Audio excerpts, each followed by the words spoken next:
بسم اللہ الرحمن الرحیم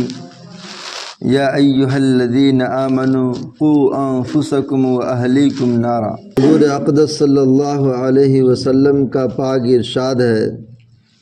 کہ جب آدمی مر جاتا ہے تو اس کے اعمال کا ثواب ختم ہو جاتا ہے، مگر 3 چیزیں ایسی ہیں جن کا ثواب مرنے کے بعد بھی ملتا رہتا ہے۔ ایک صدقہ جاریہ، دوسرے وہ علم جس سے لوگوں کو نفع پہنچتا رہے، تیسرے صالح اولاد جو اس کے لیے مرنے کے بعد دعا کرتی رہے۔ اللہ جل شانہ کا کس قدر زیادہ انعام و احسان ہے، لطف و کرم ہے کہ آدمی اگر یہ چاہے کہ مر جانے کے بعد جب کہ اس کے اعمال کا وقت ختم ہو جائے، وہ عمل کرنے سے بیکار ہو جائے، وہ قبر میں میٹھی نیند پڑا سوتا رہے اور اس کے اعمال حسنہ میں اضافہ ہوتا رہے، تو اس کا ذریعہ بھی اللہ جل شانہ نے اپنے فضل سے پیدا فرما دیا۔ حضور اقدس صلی اللہ علیہ وسلم نے ان میں سے 3 چیزیں اس حدیث پاک میں ذکر فرمائی ہے۔ ایک صدقہ جاریہ، یعنی کوئی ایسی چیز صدقہ کر گیا جس کا نفع باقی رہنے والا ہو۔ مثلا کوئی مسجد بنوا گیا جس میں لوگ نماز پڑھتے رہیں، تو جب تک اس میں نماز ہوتی رہے گی اس کا ثواب خود بخود ملتا رہے گا۔ اسی طرح سے کوئی مسافر خانہ، کوئی مکان کسی دینی کام کے لیے بنوا کر وقف کر گیا جس سے مسلمانوں کو یا دینی کاموں کو نفع پہنچتا رہا، تو اس کو اس نفع کا ثواب ملتا رہے گا۔ کوئی کنواں رفاہ عام کے لیے بنوا گیا، تو جب تک اس سے لوگ پانی پیتے رہیں گے، وضو وغیرہ کرتے رہیں گے، اس کو مرنے کے بعد بھی اس کا ثواب پہنچتا رہے گا۔ حضور اقدس صلی اللہ علیہ وسلم کا ارشاد وارد ہوا ہے کہ آدمی کے مرنے کے بعد جن چیزوں کا ثواب اس کو ملتا ہے، ایک تو وہ علم ہے، کسی کو سکھایا ہو اور اشاعت کی ہو، اور وہ نیک اولاد ہے جس کو چھوڑ گیا ہو، اور وہ قرآن شریف ہے جو میراث میں چھوڑ گیا ہو، اور وہ مسجد ہے، اور وہ مسافر خانہ ہے جس کو بنایا گیا ہو، اور وہ نہر ہے جو جاری کر گیا ہو، اور وہ صدقہ ہے جس کو اپنی زندگی اور صحت میں اس طرح دے گیا ہو کہ مرنے کے بعد اس کا ثواب ملتا رہے۔ ثواب ملتا رہے گا کا مطلب یہ ہے کہ صدقہ جاریہ کے طور پر دے گیا، مثلا وقف کر گیا ہو۔ اور علم کی اشاعت کا مطلب یہ ہے کہ کسی مدرسہ میں چندہ دیا ہو، یا کوئی دینی کتاب تالیف کی ہو، یا پڑھنے والوں کو تقسیم کی ہو، یا مسجدوں اور مدرسوں میں قرآن پاک یا کتابیں وقف کی ہو۔ کہ آدمی کے مرنے کے بعد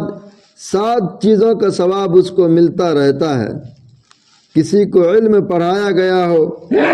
کوئی نہر جاری کر دی ہو، کوئی کنواں بنا دیا ہو، کوئی درخت لگا دیا ہو، کوئی مسجد بنا دی ہو، قرآن پاک میراث میں چھوڑا ہوا ہو، ایسی اولاد چھوڑی ہو جو اس کے لیے دعائے مغفرت کرتی رہے۔ اور ان سب چیزوں میں یہ بھی ضروری نہیں کہ ساری تنہا خود ہی کی ہو، بلکہ اگر کسی چیز میں تھوڑی بہت شرکت بھی اپنی ہو گئی ہو تو بقدر اپنے حصہ کے اس کے ثواب میں سے حصہ ملتا رہے گا۔ دوسری چیز وہ علم دین ہے جس سے لوگوں کو نفع پہنچتا رہے۔ مثلا کسی مدرسہ میں کوئی کتاب وقف کر گیا،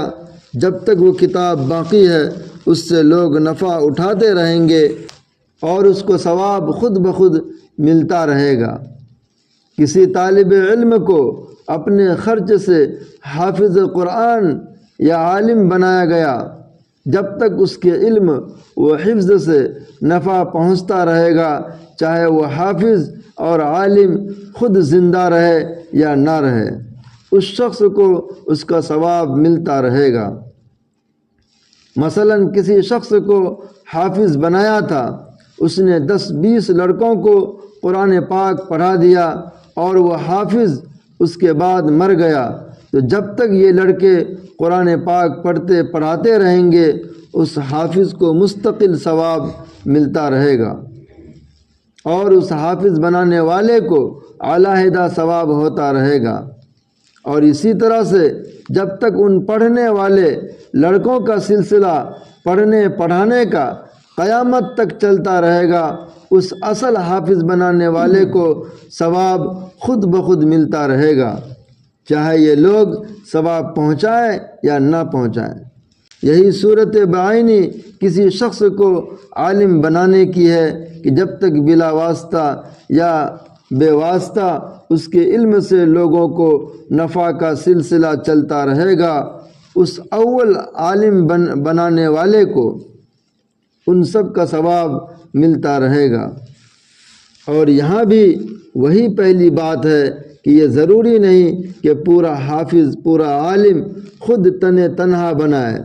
اگر کسی حافظ کے حفظ میں اپنی طرف سے مدد ہو گئی، کسی عالم کے علم